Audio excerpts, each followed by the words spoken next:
Hi everybody, I hope you're having a great day.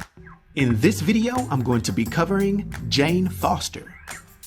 Now, she made her very first appearance in Journey into Mystery, issue number 84, that was released in July 1962. Although her first superpowered appearance was in Thor, God of Thunder, issue number 25, that was released in September 2014. Now, Dr. Jane Foster is 5'7" and weighs 135 pounds. Although when she became empowered by Mjolnir to become Thor, she stood 5'9" tall and weighed 450 pounds. Also normally having blue eyes and brown hair, although when she was Thor, she had blonde hair. Now, despite Jane being a genius in the medical fields, she hasn't had superhuman abilities until very recently, having a period of time where she was the mighty Thor, as well as currently being a Valkyrie.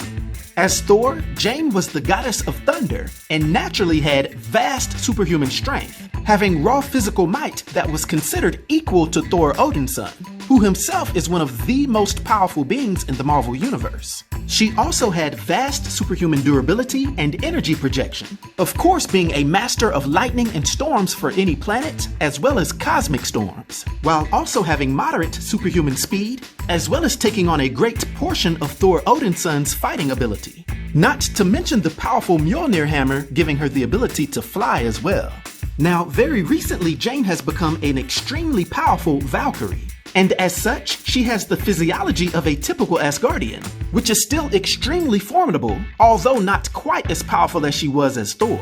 However, she now has some new, unique abilities. In addition to her now moderate superhuman strength, speed, and durability, she has enhanced senses and perception, as a Valkyrie being able to see things that aren't visible to a normal human eye, such as beings who are using camouflage technology or spirits of dead people. Speaking of which, she can sense the coming of death itself, and also teleports herself and others to the realm of the dead, which all tie into one of the Valkyrie's roles, which is to guide individuals to the afterlife. As a Valkyrie, Jane can also fly, but this ability is given to her by an extremely powerful weapon that she has, known as Undrjarn the All-Weapon. This is actually the remains of the Mjolnir from Earth-1610, and it has mystically bonded to her arm and has the ability to change into various types of weapons and equipment as she needs. Flight itself being given to her by it manifesting wings on her back. Now, Jane had a pretty good upbringing, being primarily raised by her father due to her mother passing away when she was very young.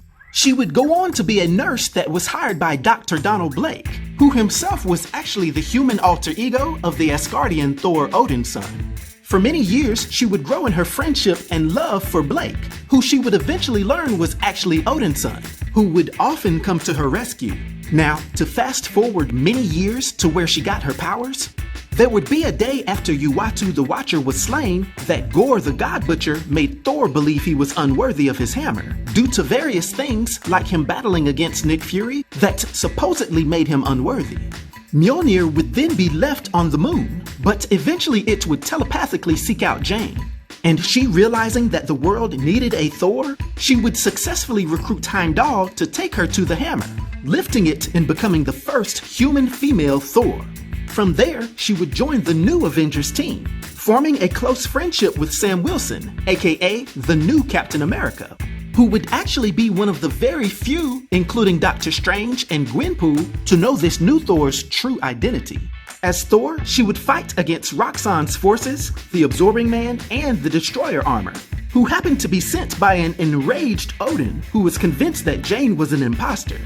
It was also unknown to many that Jane had cancer, and every time she transformed into Thor, it would burn out the toxins in her system, meaning that it also compromised her chemotherapy. Yet as her personal health declined, she seemed to be needed more and more as Thor, especially after the Dark Elf Malekith started a war against the 10 Realms. When her cancer was very close to claiming her life, the monster Mangog would then attack the Asgardians' new home, Asgardia.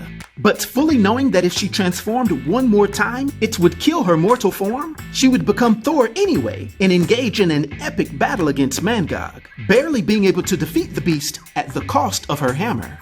Of course, she would change back into her mortal form, using her last few breaths to convince Odinson to reclaim his role, handing him a piece of the shattered Mjolnir to prove that he was now worthy. But Odinson, not wanting his love to die, channeled the god Tempest in an attempt to bring her back to life. This, in combination with the All-Father Odin being impressed by her bravery and using his powers to save her as well, would bring Jane's soul back from the gates of Valhalla to the land of the living, where she would then go on to complete her chemotherapy and have a full recovery. Her inspiration would motivate Thor Odinson to then go on and make a massive stand against the forces of Malekith. But that wouldn't be the end of Jane's role as a superpowered protector, because we would later see her bond with the Undrjarn and have the spirits of Brunnhilde and other Valkyries imbue Jane with the power to herself become a Valkyrie. Now, for her powers and abilities and her influence on the Marvel Universe, for my 1 to 10 rating, I'll give Jane Foster a rating of 8, which is an unforgettable rating. I hope everyone enjoyed this video. I'll talk to you next time. Be sure to like, subscribe, and join the new Sage.